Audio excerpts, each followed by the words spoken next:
3, 2, 1. We are live. Fantastic. So, yeah. Welcome to episode 1.5. We're probably just gonna talk about uh, recapping last week's episode tonight, and you'll notice that Jordan's missing for now. He should be on in about 15 minutes or so. Being a new dad, he's got some extra new fun responsibilities. So, as he's taking care of those, we're gonna take care of whatever happens on the show here. So. Uh, Yeah. What are we going to talk about tonight? So if we're planning on doing these recap shows kind of in between our shows with guests, um, and I think that's a good idea. So we'll try to shoot for 1 to 2 guests a month going forward, and then we'll just fill in between with either some recaps or some just homebrew chatter. Uh, I think last week was a great episode. Trevor was amazing. Um, Probably, yeah. Setting the standard going forward. Maybe too good. Yeah. I mean, we had a great turnout. Lots more people I think tuned in to watch. Uh, because of Trevor and how he is in the community, and that was really cool. So we will. I hate to disappoint anybody tonight that we don't have any special guests, but I think you'll find, hopefully our conversation interesting and some of the topics we'll touch on, and then we'll get into who our next guest is going to be, and kind of what our plans are, for the next show, which We is got a lot of great feedback last week too. You'll notice that I am facing the camera this week. We're not staring off into random directions. We all need haircuts apparently. oh my god. So that's a thing. Yeah, Uh, people talk about, when COVID clears, like what's the first restaurant you're going to, and I don't give a. I mean, I feel like with Kalamazoo menu, we've had access to good food, but man, as soon as Sports Clips is open, I'm so there. Not letting Amy cut your hair. No, no. How long have you had it like go for? Like, have you ever worn it long? Oh yeah, Like, no. In my early 20s, I had hair down to my middle of my back, but that was a long, painful process to get there, and I'm not doing it again. Nobody wants to see that. just the So beard this time. just the beard. Beard until you can flip it, There you behind and go. back and get down to the middle. I guess. So yeah, no, we got good feedback. Facing the camera was one. Uh, I really love the interaction that we had with the people watching and Trevor. I appreciated that. So hoping we can continue that as we get into it tonight and some of the things we're going to talk about. Feel free to jump into the conversation if you have anything to weigh or to add, and we'll put it on the screen and talk through it. And then I'm also, I think it would be good if we can try to get, some feedback or some input on questions and things that we need to ask future guests. So as we announce our guests, I'll be looking to maybe the Facebook page or the YouTube channel to see, if anybody's putting any questions in that they want us to ask the next guest that's coming up. You put together a really good question list last time, but yeah, for sure, I would love to get more feedback from other people because there's only so many things that we think about, and I don't know. I think as brewers, we sometimes have different questions than you know um, other people would have. Just people that maybe just drink beer, maybe some questions about specifically how they make it or something like that. That we may already have answers to, but we still want to know. Or Yeah. So what are you drinking tonight? so I don't know if you guys have heard of Arvon Brewing, but you actually dropped me off a few cans. Thank you, Jason. And so this is their New England. I think they call it the Kalamazoo. Um, Yeah, I haven't opened that yet. so I've been sipping on it for about 20 minutes now, and it's really good. I mean, if you're a Hayes fan, oh, that's not working. One of these days, I'll actually invest in a green screen so we get this. We're not using XSplit or something, but it's really hazy. The aroma is like citrusy and tropical. It's really smooth. It's not too bitter. It's all around really solid beer. Yeah, so that got actually dropped off.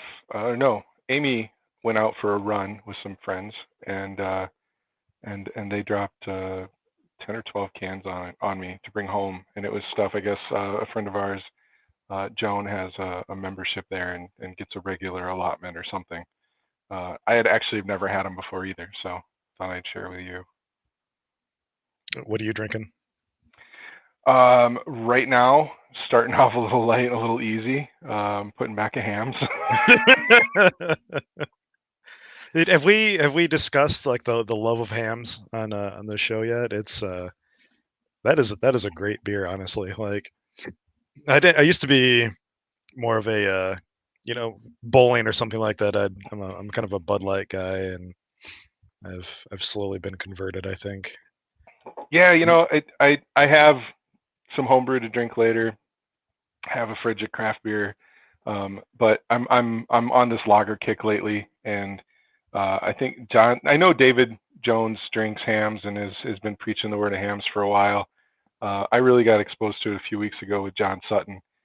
Threw me a can across the parking lot, and I was like, "Holy crap, that's just a really good clean lager." And I've been hooked ever since. It's just an easy drinker. And after last night's keepers meeting, so we have our keepers craft meeting on once a month, and that was last night. And so there was a lot of talking, drinking, and activity. So I'm trying to tone it down a little bit before I crack into your homebrew. It's not that strong, I promise, except for the stout. Maybe the stout's I think about 10.5. So yeah, right yeah, let's do this. So we got a question. Hams is the fucking banging truth. Ham is fucking banging. It is. Oh. All right, we'll just do this. I know I've been dancing around it. So Ron's asked who the next week's guest is going to be, and I'm actually really excited about this one. I don't know if either of them are watching right now, but next week is Memorial Day. But we're going to do an episode anyway with the POTUS and FLOTUS themselves, Jake and Kaylee Losi from Presidential Brewing. They're going to be on with us on Memorial Day to talk about their journey from the private life into opening Presidential Brewery and what that journey has put them through and how it's changed their lives and so I'm starting on my questions. I'm going to get them over to Jake and Kaylee a little bit later this week. But if anybody has any burning questions for the two of them, let us know and I'll work it into the show. Comment on this video or just the Facebook group or page or whatever. So it's going to be a big one. I think from there, I haven't nailed down any specific ones, but we are talking about bringing in some members of the homebrew community. What else have we talked about? Homebrew festivals. If they're watching, I don't know if anybody is, but I am trying to set up a show where we get the organizers of the Michigan Homebrew Festival on. One of them has initially tentatively said yes, so I'll go ahead and throw myself out there, and if they give me any shit for it, then I'll just go with Pat. We could probably get somebody from the state fair too, maybe somebody to talk about what it's like organizing big competitions and stuff like that. Yeah. So here's a good one. This is local to me in Matawan. John, I don't know anything about Murray Street Brewing yet. I followed their Facebook page a couple weeks ago or months ago. It's supposed to be a new brewery in Matawan that was supposed to be opening up soon. I drove by where the building was this weekend and didn't see any sign or activity. So I don't know if they got put on pause because of COVID or if we're just not there yet. Actually, let me try to jump on their Facebook page real quick. But I'm excited to get a brewery a little bit closer to home where I am out in Matawan. Yeah, what else really do you have out there right now? I mean, between I'm like right between Pop-Up Brewing right? Yeah. and Latitude 42 on West Main are my two closest. So let's see. Let me know what you find out.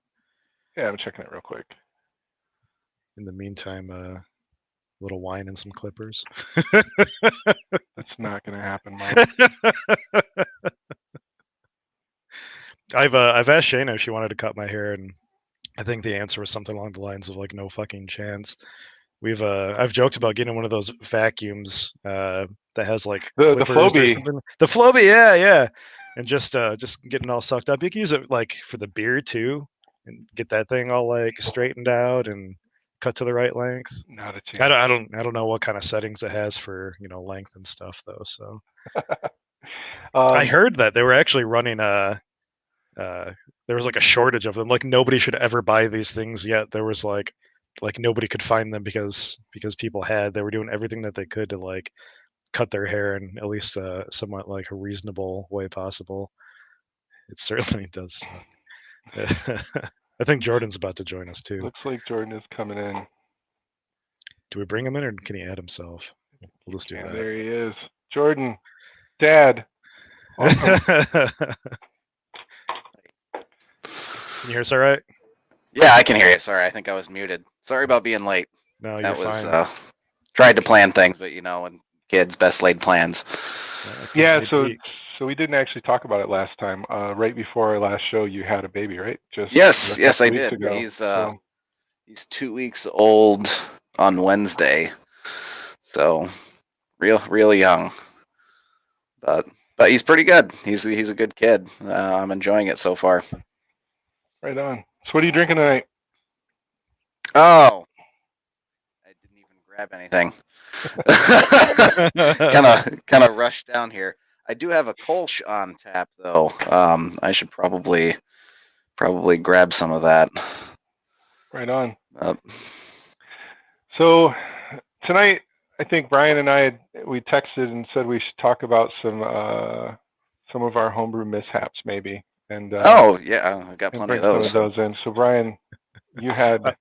Well, so yeah, I was drinking a German lager that I made pretty recently, and it's got maybe like a little bit of a weird, aftertaste, sort of a sulfury aftertaste, sort of I don't. Nobody else seems to get this taste, but when I drink Oberon out of a can, specifically, just a can, not a bottle, not on draft, and I burp afterwards, I get this sort of almost like rubbery sort of taste, or like I don't even know how to describe. The only other time I've had it is in one of their maybe like their Kvike IPAs that they were experimenting with for a while, and I almost want to say it's like yeast, not necessarily dead yeast, just maybe yeast that's still in there, and maybe I'm just sensitive to that taste or something. Um, but I was drinking that beer, and yeah, I was thinking about all the other times I've screwed up this or that in a batch, and gosh, one of the worst beers I think I've ever made. There's two really really bad beers. The first would be my first ever attempt at brewing by myself. I brewed with Jordan a few times before this. I think we made like one or two IPAs, and Yeah. Suddenly I was a pro, right? Like I knew, I watched Jordan do everything, so I knew exactly what to do, and it was going to be like an amazing beer. And so since I knew what since I was a pro, and I was going at it, by myself for the first time, I decided that I wanted to do a chocolate banana stout. And you might remember this beer, Jordan. I don't. I do remember this. It still sounds like a great idea. It does, and I think Waxwings has made at least one big stout with banana in it recently. I didn't try it, but reviews were good. But yeah, I was doing a brew in a bag method in a pot that was too small. I guarantee you, probably like the inner half of the grains just never even touched water. Because like the bag was just like really compacted. And so for those listening that aren't brewers, the brew in a bag method basically is a method where you take a bunch of grain and you basically put it inside this giant mesh bag so water can get in, but the grains can't get out. So you're making a giant tea bag. It is, yeah. It's a giant malt tea bag. Yep. And my mistake was that I was using a 5-gallon pot, which is like pretty small for a very large amount of grain, because I was trying to brew, maybe like an imperial version of whatever thing I was trying to. So like a big like 10% beer. And when you do that, I mean, water can only get so far in to this bag of grain before one, it just doesn't make it in at all. Two, all the grains will kind of start sticking together. You get dough balls within the bag. And then 3, the temperature is not the same everywhere either. So the temperature is really important when mashing grain because certain enzymes that convert the starches in your grains into the sugar that the yeast is going to eat later only trigger when you hit a certain temperature. And some of mine on the outside were probably like way too hot, and some of mine on the inside were probably room temperature still because they never even got water. I don't even know.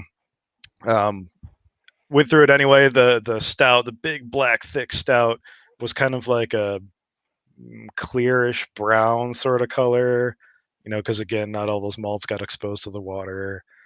And I'm sure I don't think I took a gravity reading at the time, so I don't know how much sugar was actually in my wort. Fermented it anyway, put it on bananas, didn't temperature control it. Temperature control is really important for fermentation because yeast produce really weird flavors at warmer temperatures and may not ferment all the way at lower temperatures.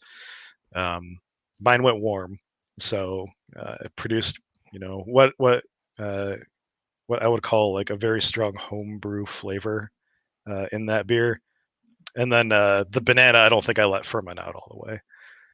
So by the time I was done drinking it or done bottling it, it was sort of like a pissy brown clear beer that had a really strong alcoholic aroma. And after a while, bottles started exploding too because banana has sugar in it, and I didn't let it ferment out all the way. So in the bottle, the banana was still fermenting, and I can, as I'm talking about this, I can taste this beer again. This is it's unpleasant. I don't recall if I ever tasted it. I remember seeing it. I remember it kind of looked like chocolate milk, which was interesting. Which while is a fine color, it should not be the color of a beer. Yeah. Right. Yeah. So I will attempt that again. Maybe I'll do that again this year. And then I made a Kvike IPA that I stressed to hell sometime last summer, I think. So this yeast, when you don't pitch enough of it, and when you ferment it at like really warm temperatures, can produce like some really interesting like esters. So like orangey flavors or orange peel or like pepper or like things like that. Pepper is more of a phenol usually, but yeah, just like really fun flavors. Except if you don't give it enough yeast nutrient, it can get beyond stressed out and produce a lot of it's called ethyl acetate, which in small amounts I think is kind of like a grapefruit sort of flavor.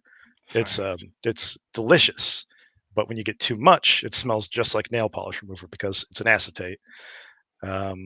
So my beer was like kind of orange flavored nail polish. It was awful. I brought it to a homebrew club meeting so we could all taste what that is in a beer. But was that the same one you brought over to my place at a barbecue at some point last summer? Yeah, you said you didn't taste it that much. Yeah, I think you're just being nice.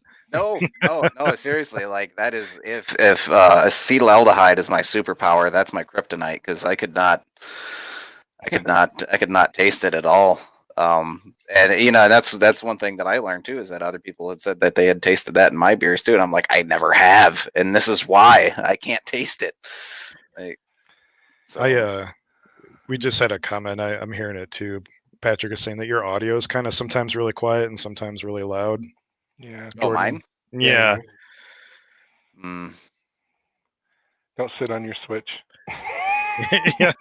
I do kind of wonder if it's this little mute switch that I have here. I keep, when I'm not talking, I mute, and I wonder if this thing's just going bad. I do have a microphone coming at the end of this week, so that should be fixed. Hopefully. Cool. So yeah, no, I drank that nail polish IPA. It wasn't terrible.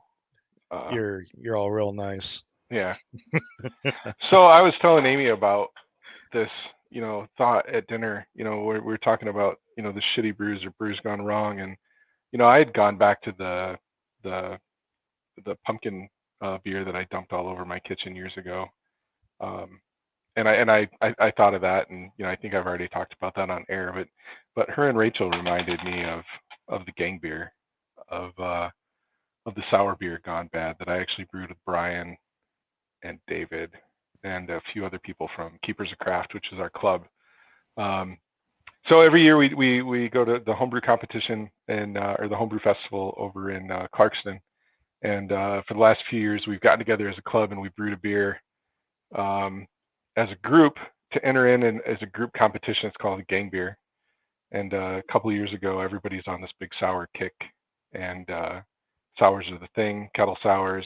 So you take your beer, you introduce some kind of bacteria, usually a lactobacillus, which is found in yogurts, and it gives it that nice tart lemony zest, and then you can add some flavors to it, and it makes a wonderful sour. One of the most important things that you can do during that period of time while you're making the beer sour is to protect it and keep it from getting introduced to the air, because there's all kinds of things in the air. In my house I have dogs and cats and people and the things floating around the air. But I was busy and I was in a hurry, and I needed that vessel, and so I transferred the wort while it was souring, or right before it started the souring process, and I transferred it into another vessel, which is usually frowned upon with kettle sours, but it can be done right, and I don't want to get into that, but it can be done in the correct way, or it can go horribly wrong. And so what happened?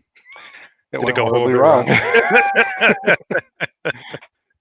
So we got back together like a week later. A week later, yeah. To boil the beer and to finish it, so we give it time to sour, and then you boil it and you add more ingredients, flavorings. I can't remember what we added at the time. It was supposed to be sassafras root, maybe. Was that one? No, that was the year before. This was cranberry and gooseberry. Oh, that's right. Gooseberries, David would know. It was a fruity beer, wonderful sour. And the guys come over, and I put it in the kettle, and we're going to boil it, and it smelled kind of cheesy, little funky.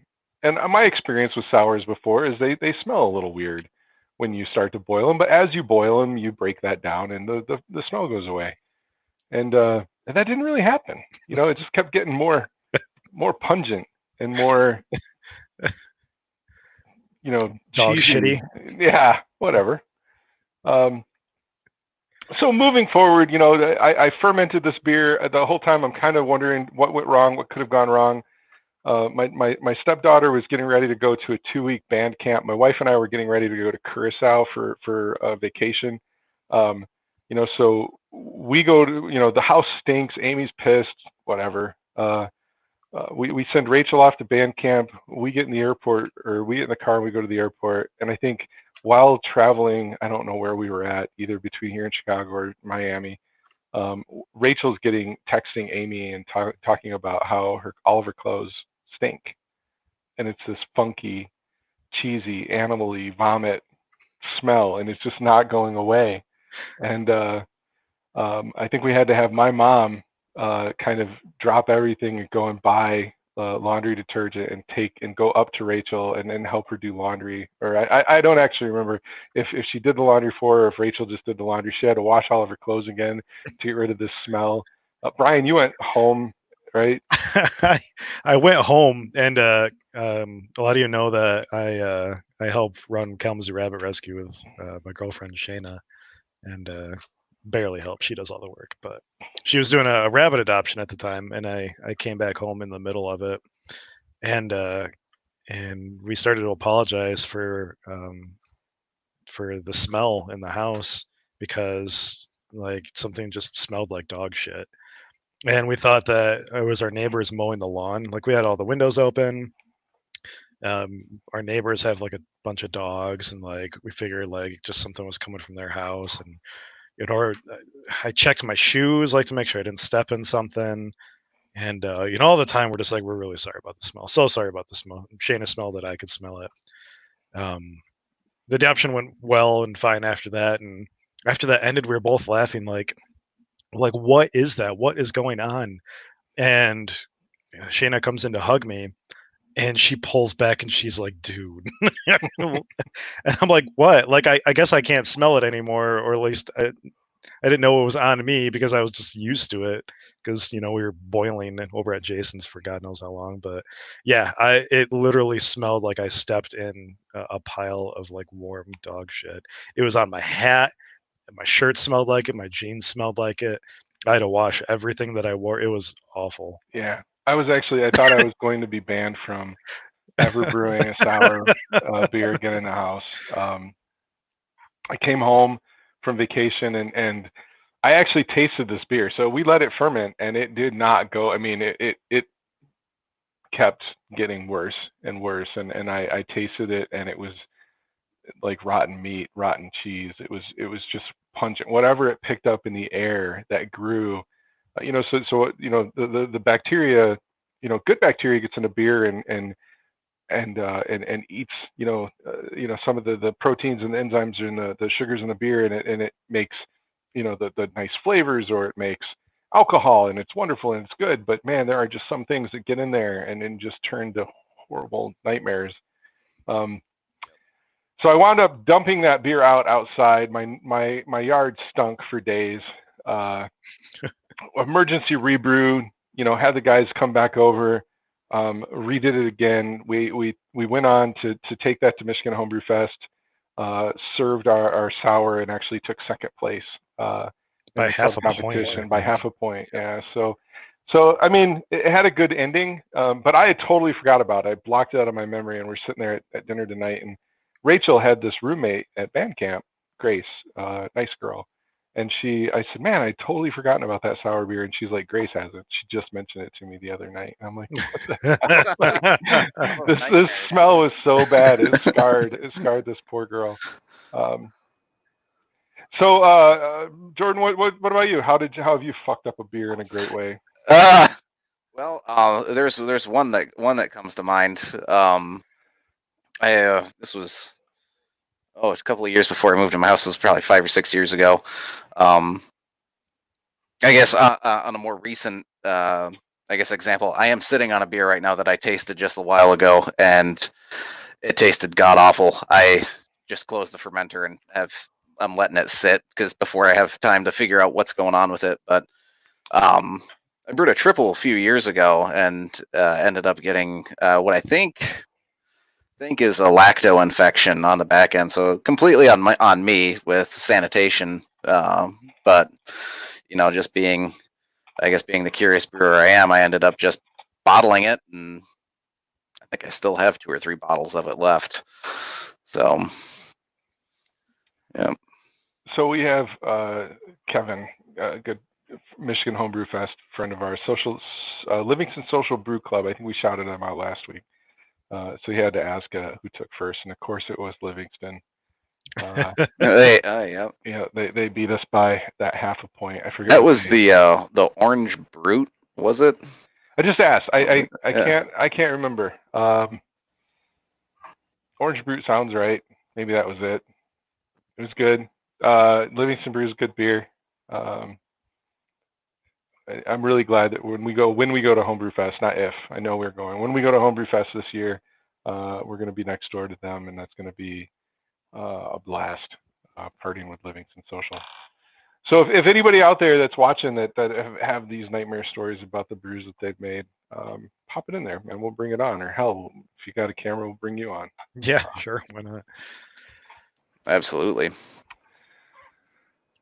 So what else is going on in the world of home brewing right now? Man, I haven't. All my taps are full right now. Actually, that's a lie. Shayna kicked my New England last night, so I need to get something to replace that. I should have already should have had something on going fermenting already, but just been. You took some of that. Time. Played Beer Fairy this week, right? yeah.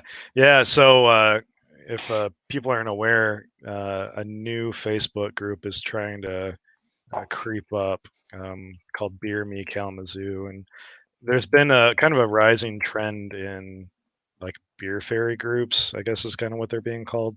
Some of them have been like, women only, drop it off wine or beer, and some are just like whole community things. And I'll post the link to the Facebook group in chat here, but basically people will post their address in a private group and be like, hey, I mean, if somebody wants to drop me off beer, go for it. And somebody will find their address and go and drop them off beer, and they'll remove their post just to make sure that they're not getting slammed with beer and somebody else isn't. And yeah, it was a lot of fun. So I bottled up one. I have 5 taps on my keezer downstairs, so I bottled up one of each of those, and then I had a few mango habanero hydromels sitting on a shelf from when I was getting rid of a keg, maybe like a month or 2 ago. And yeah, dropped those off, and it was fun. We just basically ding dong ditched them on somebody's porch and drove away. Shayna biffed it running away from somebody's house, but she's okay. Ding dong ditch it with beer. It was cool. Yeah, it was super fun. Somebody else dropped off like a whole array of I think I saw a bunch of Texas Corners Brewing ciders. I saw packs of oatmeal. What is it? OCP, oatmeal cream pie. Is that it? Yeah. Or Yeah. that, Pigeon Hill beer. Pigeon Hill's Brewing. Yep. Yeah, OCP. yeah. OCP. I saw that go out. So yeah, the group's pretty small right now. I think as of just posting that link, it was like 17 people or something like that. But yeah, I'd love to participate, but I was told by an asshole that I don't live in Kalamazoo, so I can't join the. No, you can deliver. It's just like nobody's coming out to you. Nobody's coming to Madawan. Thanks. I'll just give them your address and say drop it off for me. Right?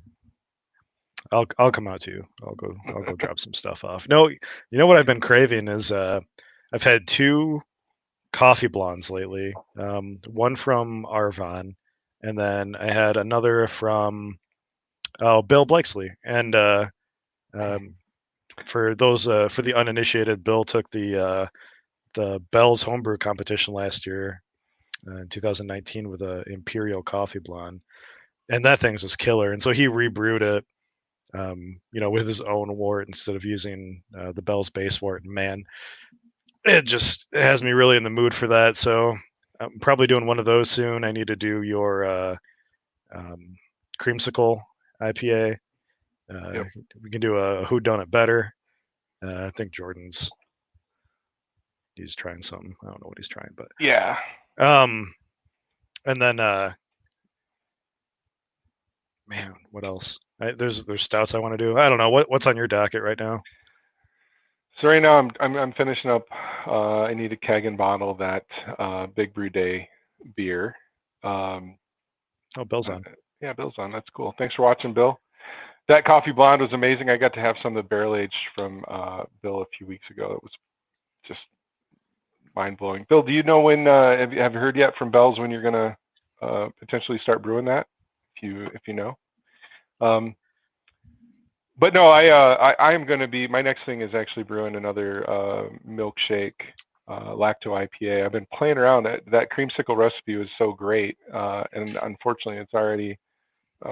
I'd love to share it with more people, but it's already almost gone. So I am taking some different hops, and I'm going to try for a berry characteristic where that last one had an orange creamsicle characteristic. This next one I'm going for is like berries and cream. I'm going to use some Brambling Cross because they're known for their blackcurrant flavors. And then I've also read that late additions of mosaic hops can give blueberry characteristics. Yeah, yeah, I have heard that. So hoping for some blueberry, blackcurrant. I've got some blackberry, some blackberry flavoring that I plan to potentially throw in there depending on how it turns out. And then hopefully that'll be good, and I'll be able to beer ferry some of that around. I realized as I'm sitting here that I forgot to bring a bottle opener in with me, so we're gonna see how a screwdriver and a knuckle goes for opening up this bottle of beer here. Oh, for Shayna, if you got married, you could get a tungsten ring bottle opener. I'm actually, while he does that, let's see. I'll demonstrate. So this is Brian's Imperial Stout. Just that I'm easy. so jealous. I need something with a bit of a wider. If I had like a lighter or something. Anybody got a good tip on I got a phone case. Just like put it on the shatter edge of your phone. desk and slam it down. Oh man, I like my desk. It's like nice. So Bill says no word yet on the Bells thing. They're not brewing downtown. That's a bummer. I really can't wait. We had such a great time when Matt McClellan had his beer on tap. I'm gonna mess up the name. Heather's Request last year. Yeah. Keepers got together for the tapping of that, and so I'm looking forward. Don't hurt yourself. Oh my God. How not to open a beer live on stream. If it works and it doesn't make you bleed. That would have been great. Why did Brian leave the show so quickly? Cut off his finger. So let's see. Jordan's still messing with his equipment. Well, it's either that or he might have had a kid emergency. Yeah. That's amazing. So the big question, what's that? Bell's Laboratoire. How do you pronounce that? Is it going to show up? No idea. I've had this sit in my fridge downstairs for like a month. I think somebody gave me this bottle. I bought one for myself a while back, and somebody gave me like a whole nother one. I think I might have even stepped up the dregs from it. If there is anything alive in here, I don't really remember, but Golden Farmhouse Ale. So I'm going to try this Imperial Sweet Stout. This was your 3-hour boil, right? Gosh, I forgot about that. It was 3 hours. Yeah. So super chocolatey, coffee on the nose, deep and dark. My goal on that was like it hit a higher final gravity than I wanted to, which basically means that either there weren't enough fermentable sugars in the beer, or that the yeast just kind of gave up on the beer before they were done. In this case, the yeast hit their ABV tolerance per the manufacturer. I think it's like 10% with the Scottish yeast I used. That came out to about 10.5%. It's just that I mash that really warm, and when you mash a beer really warm, like up near like the 156, 158, 160 degree Fahrenheit range, the sugars that are produced are more complex. They're longer. Yeast can't break them apart quite as readily. They can't really eat them quite as readily. Did I say sugars or proteins? Sugars. I meant to say sugars. Right. Okay. No, you're right. So for the non-home brewers, when you're making beer, you make that tea. You soak the grain in hot water, and you get that liquid off of it. The hotter you soak that grain, the higher the temperature, the more complex sugars that you get. So the more non-fermentable sugars wind up in your beer. So the sweeter the beer will be at the back after the yeast comes in and eats all of the sugars that it can and creates alcohol. So you wind up with a thicker, creamier, sweeter beer, right? Sure. Yeah. Somebody mentioned earlier that we should explain things, so I'm trying to do it for the non-home brewers that are watching. So that said, if you want a nice, crisp, clean IPA, you'll brew it, or you'll mash in cooler. Because you don't make as many complex sugars, and you wind up with a drier beer. So for like wine drinkers that you like the drier wines, the drier finish, or the brut wines, or the crisp lagers and stuff are going to be done at a cooler temperature than the stouts and the sweet beers and the big doubles and stuff like that.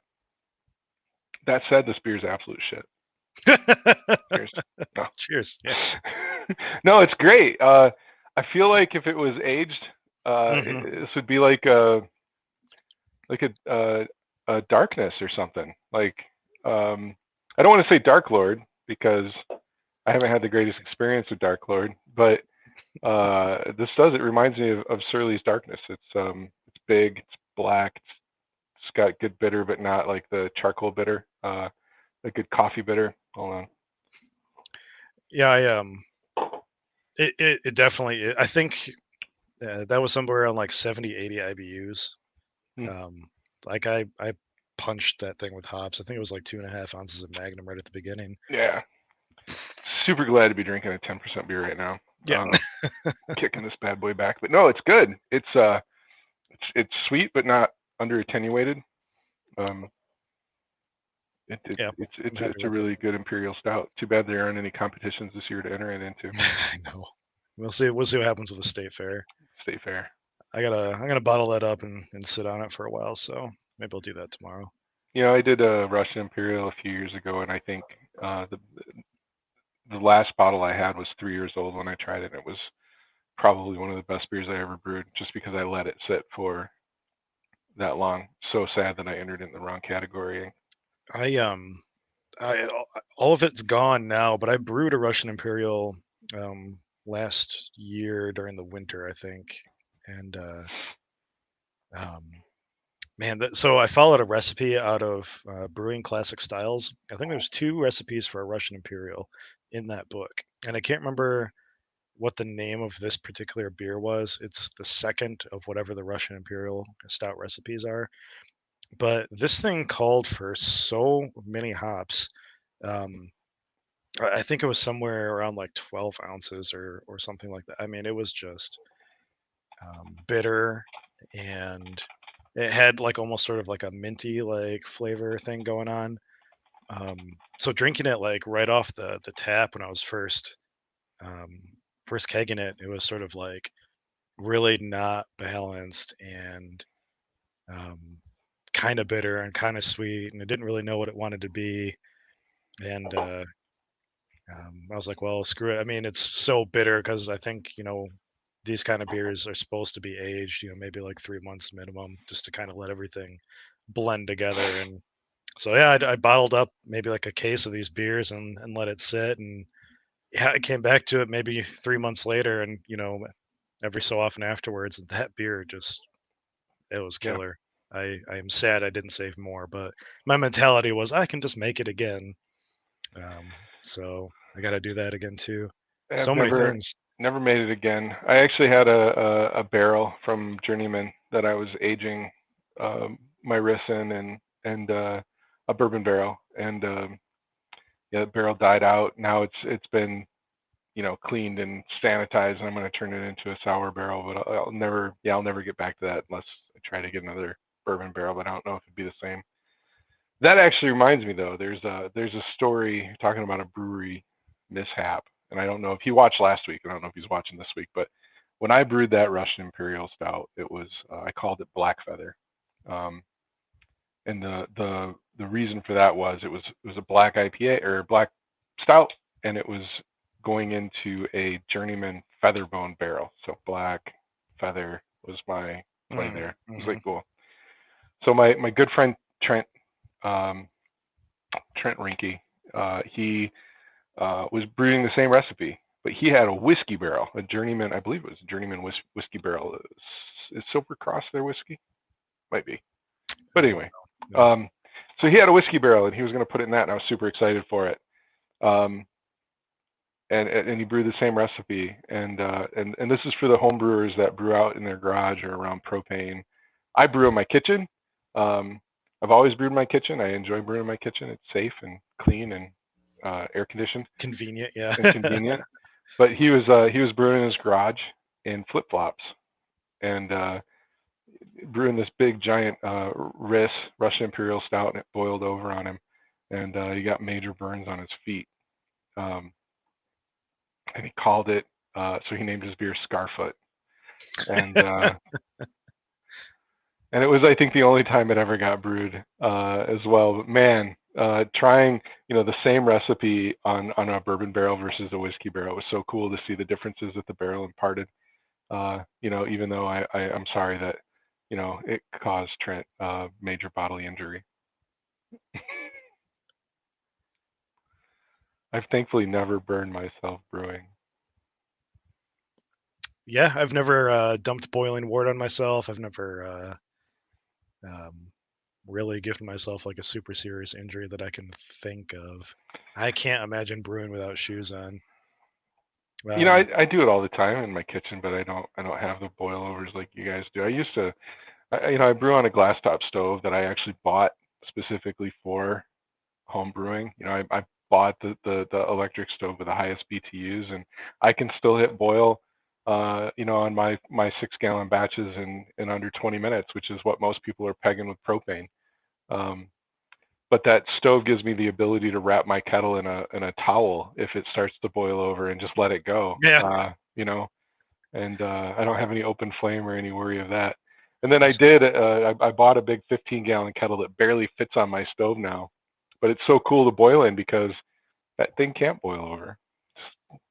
I can't participate in the beer me Kalamazoo either, apparently. That's right, you do live in Portage, you ass. I'm happy to report also that I don't know if you can see it, but you cut yourself. I did injure myself opening the beer. I just saw it. so cheers to injuries, I guess. Never injured myself brewing, but maybe drinking. Right on. Yeah, I don't think Jordan's going to make it back, so we might end up cutting this short. That's fine. He's got the baby to take care of. So I'll recap real quick for those that are watching. Next week's special guest is going to be the Jake and Kaylee Losi, the Flotus and POTUS. Yeah, actually Jordan just confirmed it was a kid. Okay. Kid wife needed him, so he's out. But next week, Jake and Kaylee Losi are going to be joining us as their special guests as we dig into you know, how their journey went starting Presidential Brewing. So if you guys have any questions, feel free to leave you know, the questions or comments or anything like that you may want to learn from them or hear from them on our Facebook page or our YouTube channel. I'll incorporate those into the questions that we ask next week. It is Memorial Day. We're still planning on doing an episode though with COVID. I think everybody's pretty much at home. I don't know if there's any big giant barbecues going on or parades or any of that shit. Yeah, I don't think so. I think too that we're going to be drinking some of their beer on stream with them, or cider or seltzer. I'm not sure, whatever they choose, basically. So, you know, last week he mentioned getting us some Sherbert Hoover, the latest batch of that, I believe, if he's listening. And I mean, I still would like some.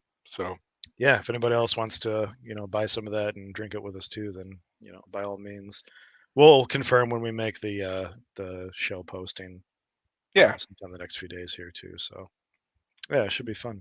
Sherbert Hoover, I don't want to disclose any like sales numbers or anything like that, but I think Jake told me that that's one of like his fastest ever selling beers. Like even during this pandemic, he's completely like drained like an entire like 7-barrel fermenter, that stuff, like with quickness. So, I know pre-COVID I would see him post it, and you know, I have a busy schedule and it's hard for me to get over there during the week. But every time I would try, it would be out within a few days, and then yeah, I got to swing through there a few weeks ago where he had the peach version on. Got a crowler of that, really enjoyed it. I don't know if I had the peach. Yeah, it was good. So I don't know what version they're brewing right now or what they talked about. I want to say blueberry, but maybe it's raspberry. Oh, he's making something new. Is that what you're saying? So it'll be a fresh batch of something. Yeah, I'm not sure. They mentioned it last week when we were talking to him about the possibility to do a show, and I asked him to set some crawlers aside for us. Hopefully we can do that. Yeah, so we'll post it. We'll try to post out there what we're going to be drinking once we figure that out. And so those of you that are local, you know, support a local business, reach out, ping them on Facebook, or check out their website. You can do some pre-orders and pick up. I think they're still doing curbside. I know that the restrictions are starting to lift, but I don't think they're lifting in our area. Yeah, I think it's northern Michigan, starting half capacity soon. Right on. And then other than that, I don't think we have any other big news to announce right now that's coming up. We'll have the Losi's on Memorial Day. And then, yeah, I mean, it's just still dealing with COVID. No big festivals, no big competitions, no big parties. One of these days we'll have to, when stuff opens back up, we'll have to do a live stream. If you know, Michigan if the Michigan Homebrew Festival opens up, we'll have to do, you know, a I'm- show from out there or something. I'm actually hoping to do a live stream live from Homebrew Fest. That would be amazing. Yeah, and then I'd too. You know, maybe we can do once things start opening up, maybe we can get some nights where we can actually go out and visit some breweries. It'd be fun. Yeah. Well, all right, man. Cool. Everybody, it was nice talking to you. Remember, I hate saying this, it's funny. Go follow us on YouTube. smash that like button. I think in the next few weeks we'll start working on a more formal intro and some cool shit for the channel, and then try to hopefully nail down some future guests that we can get posted out there. But yeah, like us on Facebook, follow us, leave your comments, leave your feedbacks, let us know what you'd like to see or how it's going. I appreciate it. All right, cheers, everyone. Cheers. If you can see it, boom. Have a good night.